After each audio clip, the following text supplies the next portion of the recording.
And there was a war in heaven. Michael and his angels fought against the dragon, and the dragon fought and his angels, and prevailed not, neither was their place found any more in heaven. And the great dragon was cast out, that old serpent, called the devil, and Satan, which deceiveth the whole world. He was cast out into the earth, and his angels were cast out with him.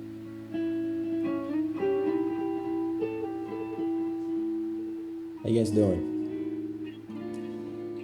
Something I want to talk about is the fact that we've all been deceived. Is it the woke liberals, the MAGA Republicans, the Illuminati? Well, all those groups have been deceived as well. You see, Satan has deceived the whole world. And the way he's done that has not been one particular ideology, but distorting our perceptions of what's right and what's wrong, of course, sure, but also our value systems, our perception of what will make us happy in life, fulfilled, and who's our enemy, and who's our friends, and who's going to fix things, and who's going to make things worse, and how we perceive each other, how we perceive ourselves. See, Satan doesn't want to just get us to believe one particular lie. He wants us to believe a whole lot of lies. He wants to saturate our minds with illusions and deceptions about ourselves, about our friends, about our families, about our neighbors, about our people we think are our enemies. He wants us to think all kinds of inaccurate information, distorted information, tainted information, adulterated truth. And that's a term that I remember the first time I heard it, I thought, what is that? And that is when something is true, but you frame it or twist it in such a way or taint it so that it's not fully truth. It's not an accurate portrayal of truth. See, Jesus said, I am the way, the truth, and the life. He was the perfect example. He was the living truth, okay? Other than him, there is never been another human being who's been a perfect portrayal of truth. We all have our flaws and our weaknesses and our insecurities and our injuries. And those things affect us in many different ways, how we communicate and how we live and how we interact with others. And it's important to know that we do not wrestle against flesh and blood, but because the reality is that we're all deceived. So if a person is a communist, they're deceived. If a person's a fascist, they're deceived. If a person's a capitalist or a liberal or woke or MAGA or racist or homosexual, we're all deceived in many different ways. But what's most important is the truth. And the truth is that we're all made in God's image.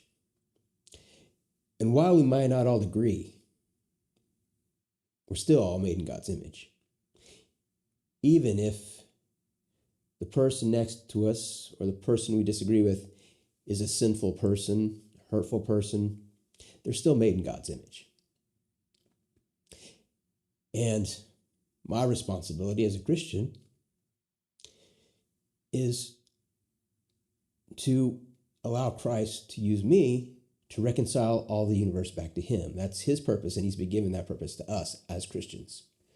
So, while I might not agree with my MAGA friend or my woke friend or my homosexual neighbor, or I don't know, I can go on, and you can think of lots of people who you disagree with. I still have a responsibility to show them Christ. And they can change. We can all change. We can all change our perceptions and have a better outlook on things, or worse. But what I'm getting at is that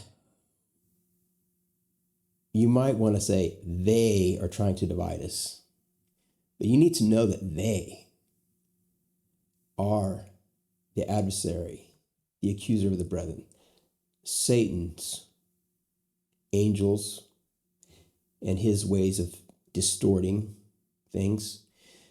And a person having a distorted perception does not necessarily make them an evil person. Okay.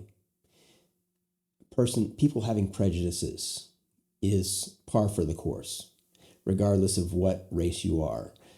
Prejudices is part of being human, fallen human. And the idea is to speak truth so that we can get rid of those prejudices and have a perception that sees the value in people that God created and speaks life to people. Because that's where real change is going to happen. When you are the kind of person who can speak life to a person, regardless of your disagreements, and can respect a person regardless of your disagreements, that's more powerful and more Christ-like than owning the libs or owning the Republicans, or, all the things that we try to do. We try to out-argue each other, or try to get one over on, and call each other stupid. And it's really not fruitful or productive, or certainly not Christian. So I want to encourage all of my friends and my neighbors and people who don't like me even, or think I'm wrong. You're only going to really be a Christian when you actually follow Christ and what he values in the way he loves. And I hope that maybe sparks something in your mind, in your heart, that we need to look past all of these labels that we put on each other and the labels that we put on ourselves. I'm a Christian before anything else. Nothing else is even a close second. And I believe that's the way that all Christians should be.